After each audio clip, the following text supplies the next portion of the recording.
আসসালামু আলাইকুম, সবাই কেমন আছেন? আশা করছি নতুন আপুদের এই ভিডিওটি অনেক কাজে আসবে। ইউটিউবে আমার অনেক আপুরা আমাকে কমেন্ট বক্সে জিজ্ঞেস করলেন যে ওয়াশের কাজটা নিচে এবং উপরে আঁচলের দিকে কত ইঞ্চি করে নিলাম। তো কমেন্ট বক্সে তো আর সব কিছু ডিটেলে বলা যায় না, তাই আপুদের জন্য আজকে একটা ভিডিও নিয়ে আসলাম। আর আপনারা চাইলে আমার পেজ থেকে এই কাঠগোলাপের হিজাব পিন এবং চেরি ফুলের হিজাব পিনগুলো নিতে পারবেন এবং কাস্টমাইজ করে সব ডিজাইন নিতে পারবেন।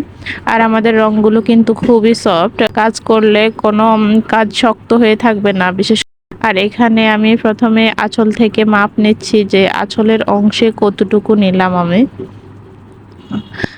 আঁচলের অংশে এখানে যে ফুলটা হলো, এই ফুলটা হলো 40 অথবা 41 ইঞ্চি থেকে ফুলের ঢালটা মাঝখানের ডালটা শুরু হলো।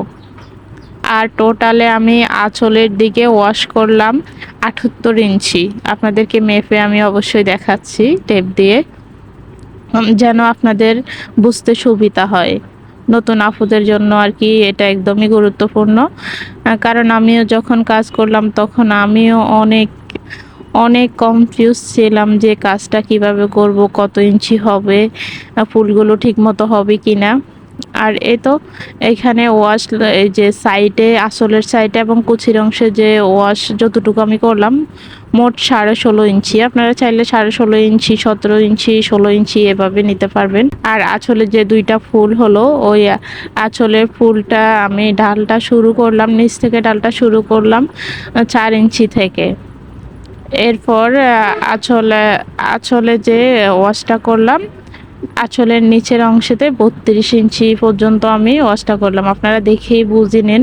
আর শাড়ি সেমি মসলিন হয় 14 হাত, তাহলে আপনারা 2 হাত রেখে দিয়ে 12 হাতে কাজ করবেন। আর যদি হাফ সিল্কে কাজ করেন তাহলে তো 12 হাত, তাহলে 10 হাতে কাজ করবেন, 2 হাত রেখে দিবেন, কারণ ওটা কুচির ভিতরে থেকে যাবে।